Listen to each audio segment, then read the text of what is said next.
Hey guys, this is Sonu Ahlawat. हर Sunday की तरह लेकर आ चुका हूं दी करंट अफेयर शो का एपिसोड नंबर 71, जिसमें हम लास्ट वीक के सभी मोस्ट इंपोर्टेंट एकदम फिल्टर्ड एकदम सिलेक्टेड करंट इवेंट्स को डिटेल के साथ डिस्कस करने वाले हैं। सबसे पहले तो आप सभी से मैं माफी चाहता हूं कि last 2 week the current affair show missing रहा, क्योंकि फ्रेंड्स यार एक संडे तो मेरी हेल्थ काफी ज्यादा खराब हो गई थी, फिर दूसरे संडे एक इमरजेंसी आ गई थी जिसकी वजह से दी करंट अफेयर शो मिसिंग रहा। लेकिन फ्रेंड्स आपको चिंता करने की बिल्कुल भी जरूरत नहीं है। आज के इस एपिसोड में लास्ट 2 वीक के सभी इंपोर्टेंट करंट इवेंट मैंने ऐड कर दिए हैं और आने वाले टाइम में मैं पूरी कोशिश करूंगा कि एक भी संडे हम दी करंट अफेयर शो को मिस ना करें। फ्रेंड्स आज के एपिसोड का पीडीएफ फाइल हिंदी और इंग्लिश दोनों ही लैंग्वेज में आपको वे टू सक्सेस के टेलीग्राम ग्रुप के अंदर देखने को मिल जाएगा, लिंक डिस्क्रिप्शन बॉक्स में। तो चलिए यार फटाफट आज के एपिसोड शुरू कर लेते हैं। और हाँ, उससे पहले आपको बता दूं 16 अप्रैल यानी कि इसी सैटरडे शाम 5 बजे चैनल के ऊपर हिस्ट्री ऑफ मॉडर्न इंडिया का जबरदस्त मैराथन लेक्चर आ रहा है, जिसमें हम कंप्लीट आधुनिक भारत के इतिहास को एक ही वीडियो लेक्चर के अंदर कवर करने वाले हैं। फ्रेंड्स उस लेक्चर के बाद कभी भी आपको मॉडर्न हिस्ट्री पढ़ने की जरूरत नहीं पड़ेगी, ये मेरी गारंटी है, क्योंकि इससे बेस्ट लेक्चर आपको कोई प्रोवाइड कर ही नहीं सकता। तो डेट नोट कर लीजिए, 16 अप्रैल शाम 5 बजे यानी कि सैटरडे को इसी चैनल के ऊपर मिलते हैं। तो चलिए भाई बात करते हैं आज के एपिसोड के first most important current event के बारे में। श्रीलंका ने की 5वें बिम्स्टेक सम्मेलन की मेजबानी। हाल ही में फ्रेंड्स 30 मार्च 2022 को श्रीलंका में 5वें बिम्स्टेक सम्मेलन को वर्चुअली आयोजित किया गया, जिसमें भारत की तरफ से प्रधानमंत्री मोदी जी ने भी हिस्सा लिया था। सबसे पहले समझते हैं फ्रेंड्स बिम्स्टेक है क्या।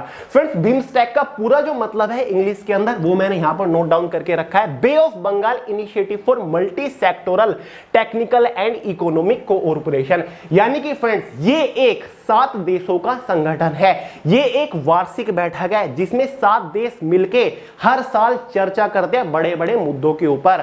फ्रेंड जो बे ऑफ बंगाल है, बंगाल की जो खाड़ी है, उसके आसपास के जो प्रांत है, राज्य है या फिर उससे सटे जो देश है, ये उन 7 देशों का एक समूह है। कौन कौन से देश इसके सदस्य हैं देख लेते हैं। नीचे मैंने लिखा हुआ है बांग्लादेश, भूटान, भारत, नेपाल, श्रीलंका, म्यांमार और थाईलैंड, क्योंकि ये 7 देश बंगाल की खाड़ी के आसपास के राज्य है, इसलिए ये बिम्स्टेक सम्मेलन का हिस्सा है। हाल ही में 30 मार्च को इसकी एक बैठक हुई है, जिसमें यानी कि जो बिम्स्टेक सम्मेलन है इसका उद्देश्य ही यही है, ये 7 देश डिफरेंट मुद्दों के ऊपर चर्चा करते हैं कि कैसे हम इन 7 देशों के अंदर सामाजिक रूप से, आर्थिक रूप से विकास को बढ़ावा दे सके। उन सभी मुद्दों के ऊपर चर्चा करते हैं कि कोई जो बड़ा मुद्दा आ रहा है, कोई बड़ी आपदा आ रही है, उससे कैसे निपटा जाए और बड़ी स्ट्रेटजी बनाती है ताकि हम अपने देश के अंदर डेवलपमेंट ला सके। फ्रेंड्स बिम्स्टेक जो संगठन है इसकी जो फाउंडेशन हुई थी वो 6 जून 1997 में हुई थी, यानी कि काफी साल हो चुकी है। साथ ही इसका जो हेडक्वार्टर है वो बांग्लादेश की राजधानी ढाका के अंदर है। याद रखिएगा, मोस्ट इंपोर्टेंट है। तो बहुत इंपोर्टेंट करंट इवेंट क्वेश्चन में इस टाइप से बनेगा कि हाल ही में बिम्स्टेक का जो 5वां एडिशन है उसकी मेजबानी किस देश ने करी? श्रीलंका ने करी। कौन कौन से देश इसके सदस्य है? 7 देश सदस्य आपको बता चुका हूं। भारत की तरफ से किसने इसमें हिस्सा लिया था? मोदी जी ने लिया था। इसकी फुल फॉर्म क्या है वो मैंने लिख दिया है, इंपोर्टेंट है, याद रखिएगा। बढ़ते हैं नेक्स्ट करंट इवेंट के ऊपर। Vice chief lieutenant general Manoj Pande को थल सेना का प्रमुख नियुक्त किया गया। फ्रेंड्स आप सभी लोग जानते होंगे जो इंडियन आर्मी है उसके जो फिलहाल के जो चीफ है वो कौन है? मनोज मुकुंद नरवणे है। लेकिन अप्रैल मंथ के अंदर उनका जो कार्यकाल है वो खत्म हो जाएगा, क्योंकि जो इंडियन आर्मी के चीफ होते हैं ना उनका कार्यकाल 3 साल का होता है या फिर 62 मैक्सिमम एज तक होता है। तो अप्रैल मंथ के अंदर ही वो रिटायर हो रहे हैं और जो चीफ ऑफ आर्मी स्टाफ नए नियुक्त किए जाएंगे वो किए जाएंगे जो कि आप स्क्रीन पर देख रहे हैं, मनोज पांडे, जो कि फिलहाल vice chief of army staff है। Vice chief of army staff कौन है? फिलहाल मनोज पांडे, और इन्हीं को चीफ ऑफ आर्मी स्टाफ चुना जा रहा है। और ये 28 यानी कि 28वें चीफ ऑफ आर्मी स्टाफ होंगे। इनसे रिलेटेड सबसे इंपॉर्टेंट और इंटरेस्टिंग फैक्ट तो यही है कि 1 फरवरी 2022 को ही मनोज पांडे को आर्मी का वाइस चीफ चुना गया था और अब ये प्रमोट होने जा रहे हैं चीफ ऑफ आर्मी स्टाफ। बहुत बड़ी बात है अपने आप में, याद रखिएगा, इंपॉर्टेंट करंट इवेंट है। और फिलहाल के जो करंट के जो चीफ है वो फिलहाल मनोज मुकुंद नरवणे हैं, ये रिटायर होने वाले। इनके बाद जगह लेंगे मनोज पांडे और वाइस चीफ की जगह कौन लेंगे आने वाले टाइम में आपको बता दूंगा जब अपडेट आ जाएगा। और जो मनोज मुकुंद नरवणे है ना, ये सीडीएस बनाए जाएंगे जहां तक उम्मीद है, यानी कि चीफ ऑफ डिफेंस स्टाफ इनको बनाया जाएगा बिपिन रावत जी के बाद। नेक्स्ट है, याद रखिएगा ऐसे क्वेश्चन नियुक्तियों में पूछे जाते हैं केंद्र सरकार का बड़ा फैसला, केंद्रीय कर्मचारियों के डीए में की 3% की बढ़ोतरी। फ्रेंड्स, आपको पता होगा 1 अप्रैल से नया वित्तीय वर्ष शुरू हो चुका है और काफी टाइम पहले केंद्र सरकार ने घोषणा कर दी थी कि जितने भी केंद्रीय कर्मचारी हैं उनकी सैलरी में उनकी 3% महंगाई भत्ता इंक्रीज किया जाता है। डीए का जो मतलब होता है ना, वो होता है डियरनेस अलाउंस। डियरनेस अलाउंस को हिंदी में बोलते हैं महंगाई भत्ता, जो कि केंद्रीय या फिर राज्य जो कर्मचारी होती है उनको दिया जाता है और प्राइवेट कंपनीज में भी दिया जाता है, जो कि डिफरेंट होता है। अब तक जो महंगाई भत्ता दिया जाता था सेंट्रल गवर्नमेंट के एम्प्लॉय को, वो 31% दिया जाता था उनकी बेसिक सैलरी का, लेकिन फाइनली अब 3% और बढ़ा दिया गया है, अब हो गया है 34%।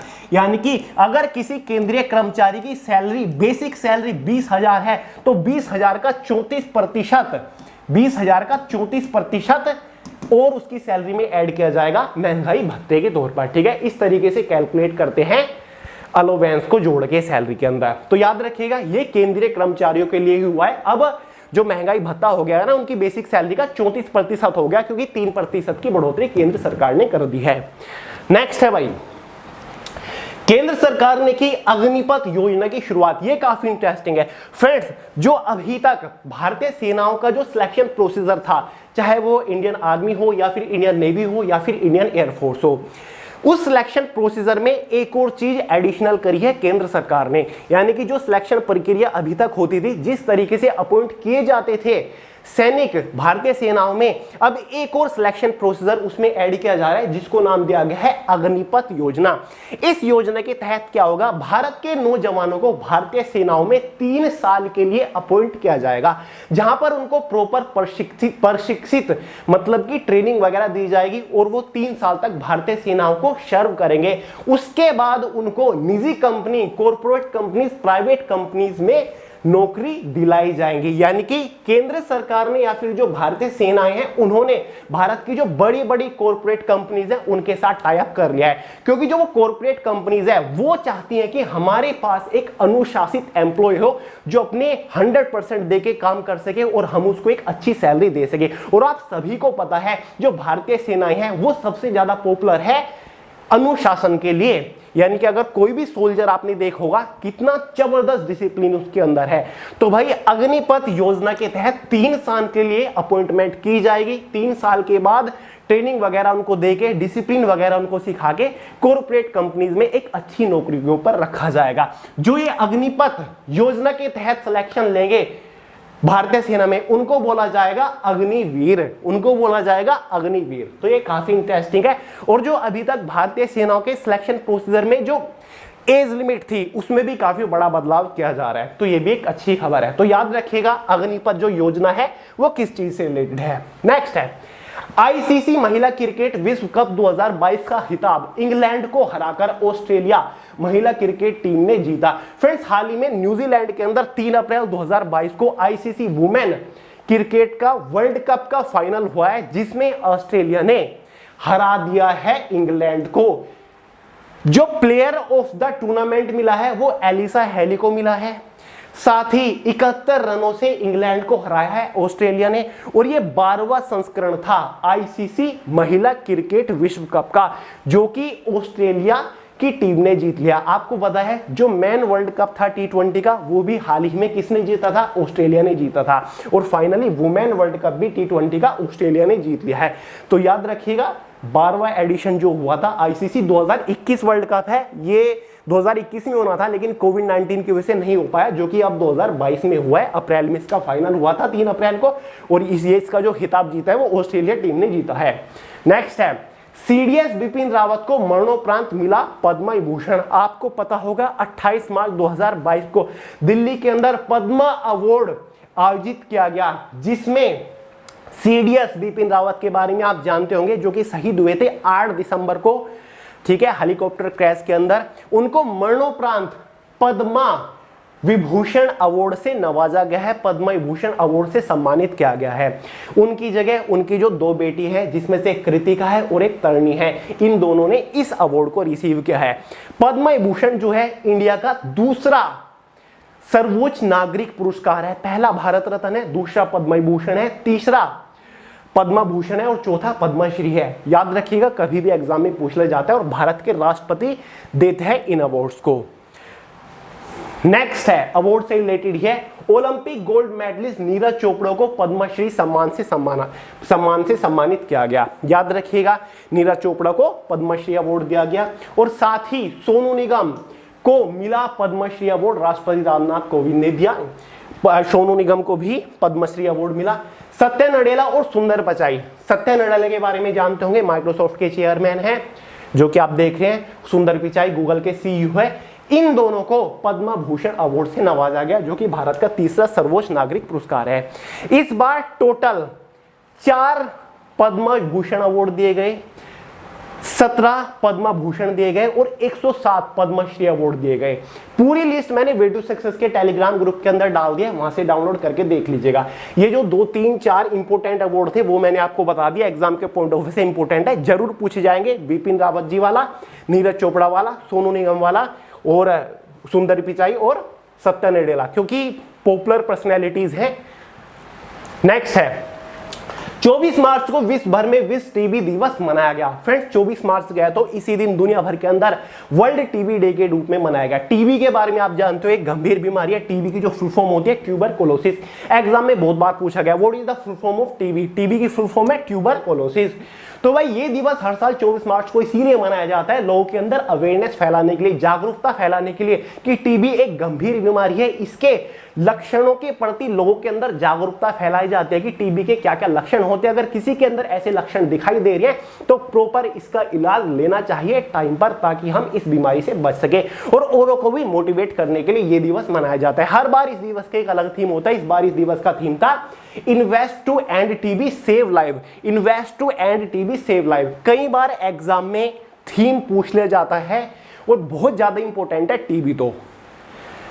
नेक्स्ट है एलोन मस्क अब ट्विटर के निदेशक मंडल में होंगे शामिल। फ्रेंड्स फाइनली न्यूज चैनल्स के ऊपर आपने दबा के न्यूज सुनी होगी कि एलोन मस्क जो कि दुनिया के सबसे अमीर आदमी है, जो कि फिलहाल ट्रेंडिंग में चल रहे हैं, इन्होंने ट्विटर के 9.2% शेयर खरीद ले हैं। मतलब ये ट्विटर के 9.2% के मालिक हो गए हैं। 9.2 की हिस्सेदारी अब इनके पास चली गई है। और ये जो बोर्ड ऑफ डायरेक्टर है ट्विटर के, उनमें भी एक डायरेक्टर शामिल हो चुके हैं और अब टोटल इनके बाद ट्विटर के 12 डायरेक्टर हो गए हैं। ट्विटर के जो बोर्ड ऑफ डायरेक्टर्स हैं टोटल, उनमें से सबसे ज्यादा जो शेयर, सबसे ज्यादा जो हिस्सेदारी ट्विटर की होल्ड करते हैं वो इलोन मस्क करते हैं। इसी वजह से जो भी ये निश्चय लेंगे, मतलब ट्विटर को आगे बढ़ाने में इनकी काफी ज्यादा महत्व अब रहने वाली है, क्योंकि ये जो बोलेंगे उसके बारे में काफी ध्यान से सुना जाएगा। और जो ट्विटर के सीईओ हैं आप देख रहे हैं, पराग अग्रवाल है, याद रखिएगा इंपॉर्टेंट है, भारत ओरिजिन के ही हैं। नेक्स्ट है राजधानी दिल्ली में प्रधानमंत्री संग्रहालय बनाया गया। फ्रेंड्स हाल ही में 14 अप्रैल को भारत के प्रधानमंत्री नरेंद्र मोदी जी द्वारा दिल्ली के अंदर प्रधानमंत्री संग्रहालय का उद्घाटन किया जाएगा, ये आप याद रखिएगा। और ये काफी इंटरेस्टिंग है, भारत के अंदर जो ऑलरेडी नेहरू मेमोरियल म्यूजियम था उसी को अपडेट किया गया है, उसी के साथ साथ प्रधानमंत्री संग्रहालय बनाया गया है और नेहरू मेमोरियल म्यूजियम को ही अब प्रधानमंत्री संग्रहालय के नाम से जाना जाएगा। यानी कि इसका मकसद क्या है, भारत के अब तक जितने भी प्रधानमंत्री रह चुके हैं, भारत के विकास में अब तक जितने भी प्रधानमंत्रियों का हाथ रह चुका है, जितने भी प्रधानमंत्रियों ने महत्वपूर्ण भूमिका निभाई है, उनके बारे में पूरी जानकारी यहाँ पर मिलेगी। उन्होंने क्या क्या काम किए, भारत को वो कैसे आगे लेकर आए, उनके बारे में सारी चीजें, सारी जानकारी, उनका सारा संघर्ष इस म्यूजियम के अंदर दर्शाया गया है, इस म्यूजियम के अंदर दिखाया गया है। भारत के सभी प्रधानमंत्रियों के बारे में जागरूकता पैदा करने के लिए ये विकसित किया गया है। टोटल 270 करोड़ की ये परियोजना रही है, इसको बनाने में टोटल 270 करोड़ रुपए का खर्च आया है। इसका ऐसा ये लुक है, ऐसा ये बाहर से दिखाई देता है, रात को इस तरीके की इसकी लाइटिंग वगैरह रहती है। ये इसके अंदर की कुछ इमेजेस हैं जो ये मतलब संग्रहालय बना है, प्रधानमंत्री संग्रहालय, इसका जो लोगो है वो ये लोगो है और अंदर इसके ऐसी ऐसी चीजें होने वाली है, ठीक है।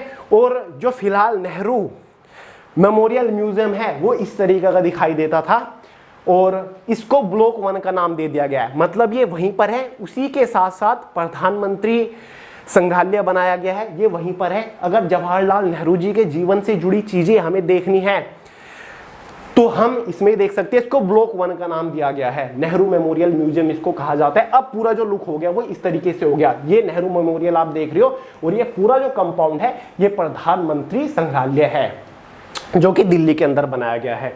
14 अप्रैल को मोदी जी इसका उद्घाटन करने जा रहे हैं।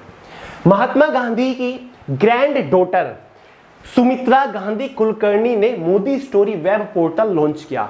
स्क्रीन के ऊपर आप देख रहे हैं, ये है महात्मा गांधी जी की ग्रैंड डॉटर, जिन्होंने हाल ही में मोदी स्टोरी पोर्टल लॉन्च किया है। यानी कि मोदी जी के जीवन से जुड़ी जो प्रेरणादायक कहानियां हैं, जो इंस्पिरेशन स्टोरीज हैं, उनको एक साथ लाएंगी इस पोर्टल के थ्रू।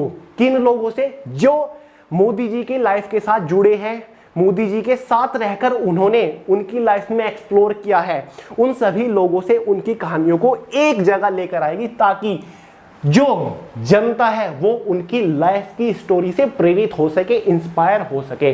तो याद रखिएगा, मोदी स्टोरी वेब पोर्टल किसने शुरू किया है? महात्मा गांधी जी की ग्रैंड डॉटर, जिनका नाम है सुमित्रा गांधी कुलकर्णी। इंपॉर्टेंट है, याद रखिएगा। नेक्स्ट है 22 मार्च को विश्व भर में विश्व जल दिवस मनाया गया। फ्रेंड्स, हाल ही में 22 मार्च गया है, इसी दिन दुनिया भर के अंदर वर्ल्ड वाटर डे के रूप में मनाया गया है। इस दिवस को मनाने का उद्देश्य यही है, जल के संरक्षण के प्रति लोगों के अंदर, समाज के अंदर जागरूकता फैलाना इस दिवस को मनाने का उद्देश्य है। हमारे जीवन में जल का क्या महत्व रहा है, ये अवेयरनेस लोगों तक फैलाई जाती है, ताकि सभी लोग जल का संरक्षण कर सके। हर साल इस दिवस का एक अलग थीम होते हैं। इस बार इसका थीम था ground water making the invisible, ground water making the invisible visible. इस बार इसका थीम था, नोट डाउन करके चलिएगा। 22 मार्च को हर साल मनाया जाता है। भारत सरकार करने जा रही है ई पासपोर्ट शुरू। फ्रेंड्स, इसके बारे में मैंने आपको पहले भी बताया था, जब 1 फरवरी 2022 को हमारी फाइनेंस मिनिस्टर निर्मला सीतारमण जी ने बजट पास किया था, उन्होंने ऑफिशियली अनाउंसमेंट करी थी कि 2022 और 23 के बीच में भारत अपना ई पासपोर्ट लॉन्च कर देगा। और फाइनली हाल ही में लोकसभा के अंदर इसके ऊपर काफी चर्चा हुई, विचार विमर्श हुए, और फाइनली इसको मंजूरी मिल चुकी है। और 2022 के लास्ट तक भारत का ई पासपोर्ट लॉन्च हो जाएगा, यानी कि हर एक सामान्य व्यक्ति के पास ये ई पासपोर्ट होने वाला है। इस ई पासपोर्ट का सीधा सीधा उद्देश्य ये है कि भारत के अंदर जो पासपोर्ट को लेकर फर्जीवाड़े होते हैं उसको रोकने के लिए और एक अच्छी सुगम इजी यात्रा बनाने के लिए ई पासपोर्ट को लॉन्च किया जा रहा है। ऐसा नहीं कि भारत के अंदर पहली बार ई पासपोर्ट लॉन्च कर रहा है, भारत ऐसा करने वाला पहला देश है। ऑलरेडी दुनिया भर के अंदर 100 देशों के अंदर ई पासपोर्ट चल रहे हैं, 100 देशों ने अपने अपने अंदर ई पासपोर्ट लॉन्च कर रखे हैं। ई पासपोर्ट में होगा क्या?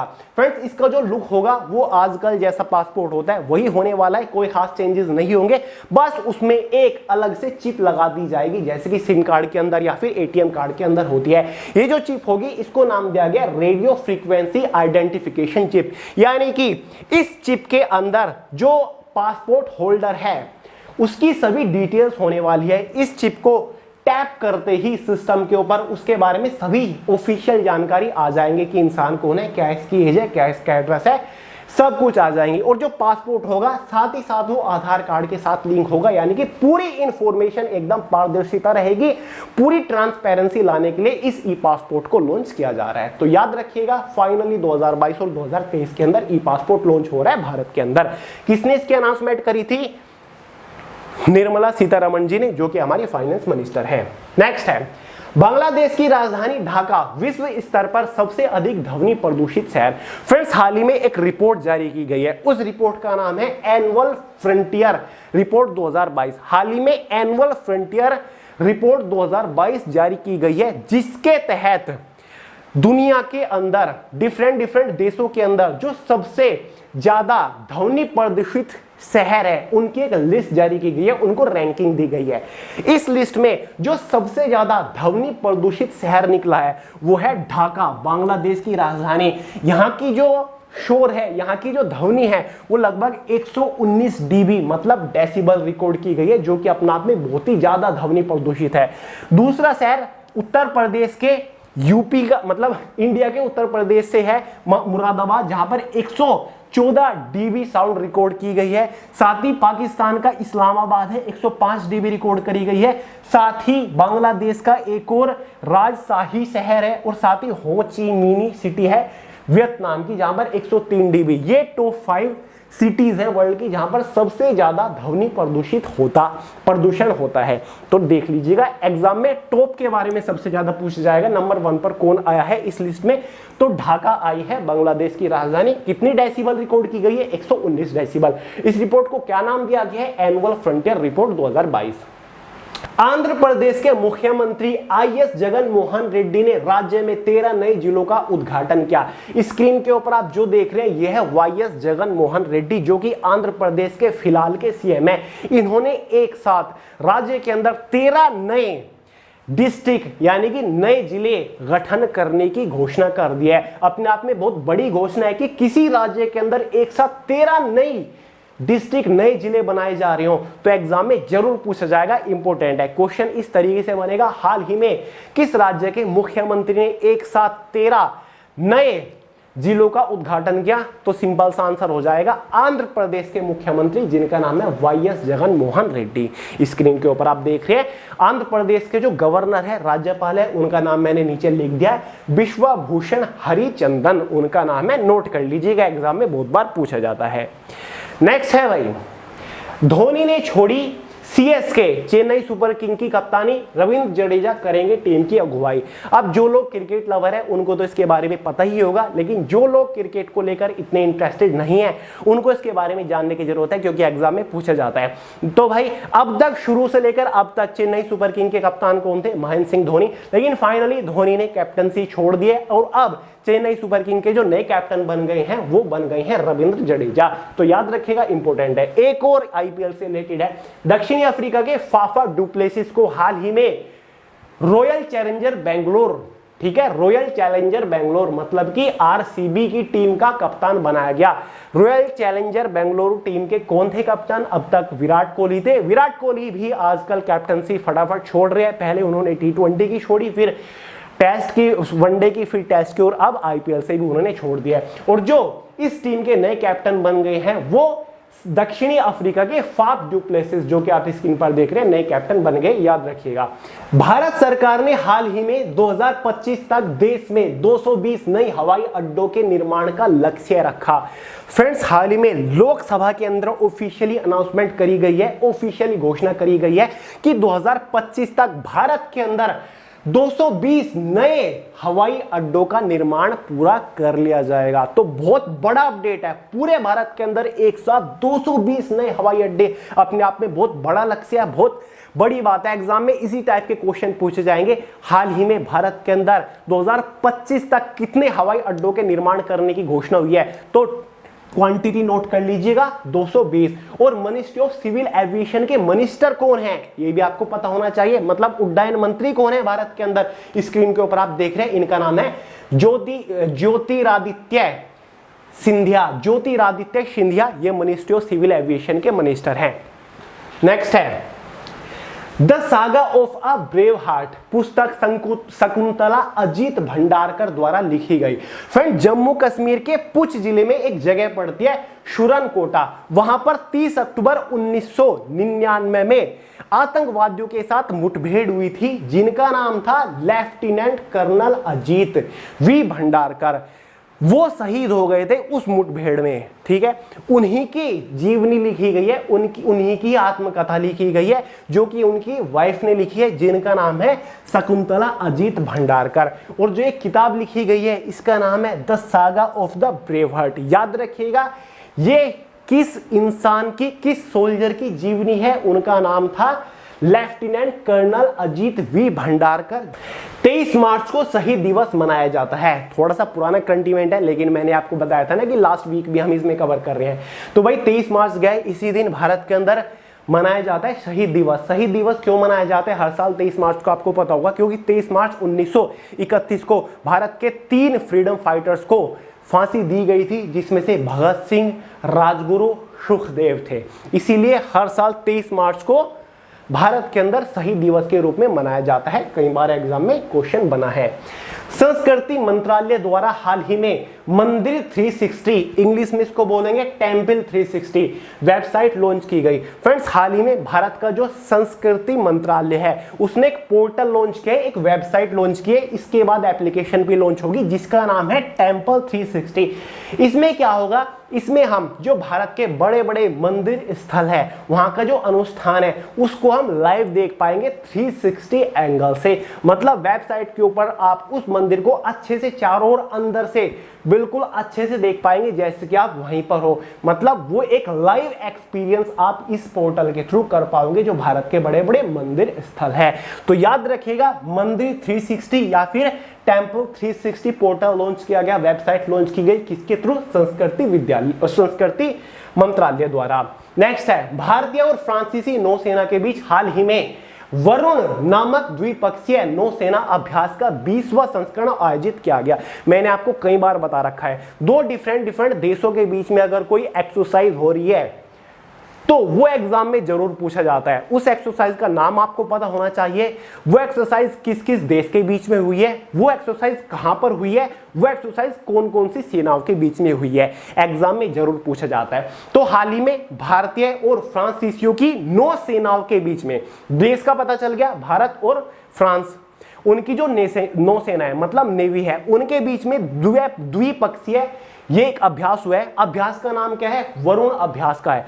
और ये कौन सा एडिशन है, कौन सा संस्करण है? ये 20वां संस्करण है, क्योंकि ये जो पहली बार आयोजन करा गया था वो 1993 में करा गया था और 2001 में इसको वरुण के नाम से जाना गया। मतलब इस अभ्यास को वरुण नाम दिया गया, ठीक है। और ये इस बार अरब सागर में आयोजित कराया गया। तो याद रहेगा, भारतीय और फ्रांसीसी नौसेना के बीच हाल ही में वरुण नामक एक अभ्यास या फिर इंग्लिश में एक्सरसाइज आयोजित हुई और ये 20वां संस्करण था। 1993 में पहली बार हुआ था, अरब सागर में इस अभ्यास को आयोजित किया गया। नेक्स्ट है, 7 अप्रैल को विश्व स्वास्थ्य दिवस मनाया गया। कई बार आपको बता चुका हूं, जितने भी इंपॉर्टेंट दिवस बनते हैं सभी आपको नोट डाउन करने चलते हैं और सभी आपको मतलब बार बार रिवाइज करने हैं, क्योंकि करंट अफेयर सेक्शन में जरूर पूछे जाते हैं हर एक एग्जाम में।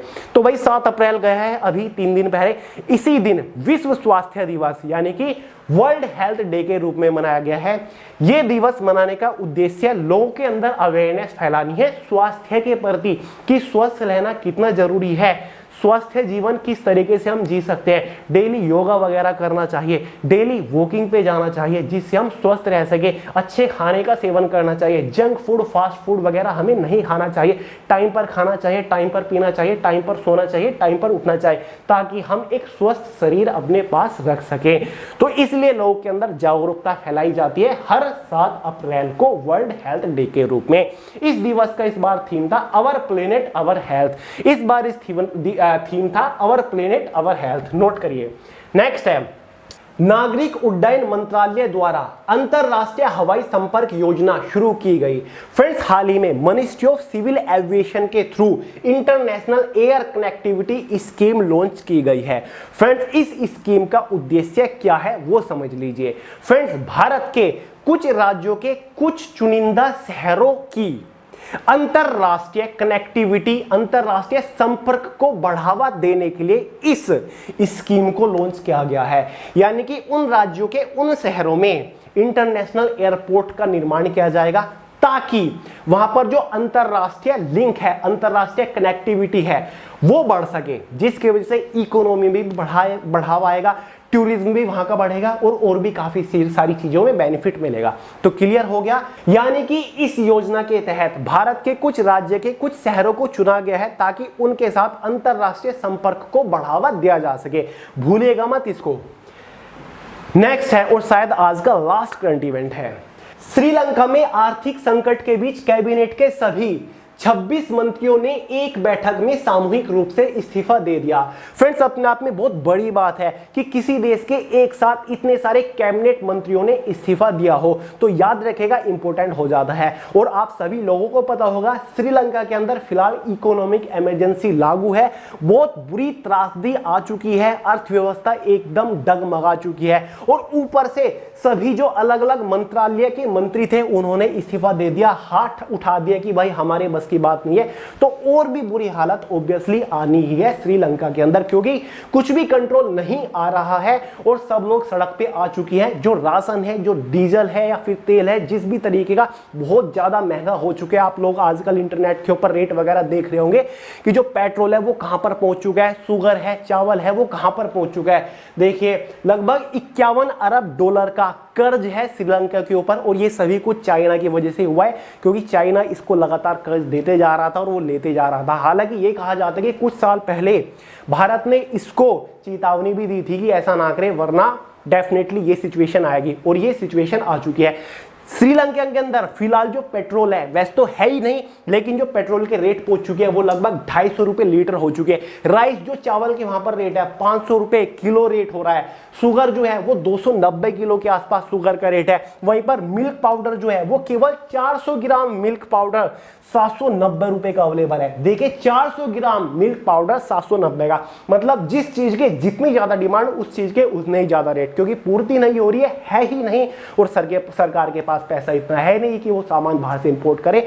भारत ने मदद के लिए बहुत सारी चावल, तेल, बहुत ज्यादा चीजें भेजी है, साथ ही पेट्रोल, डीजल भी भेजा है, काफी टन ये बताया जा रहा है।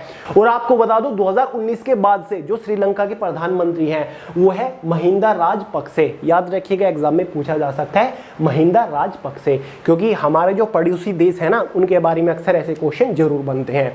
तो फ्रेंड्स ये था आज का एपिसोड। आई होप आपने एंजॉय किया होगा, चीजें नोट डाउन करी होंगी और उनको एक बार रिवाइज कर लीजिएगा। एग्जाम में इससे बाहर डेफिनेटली क्वेश्चन नहीं बनेगा।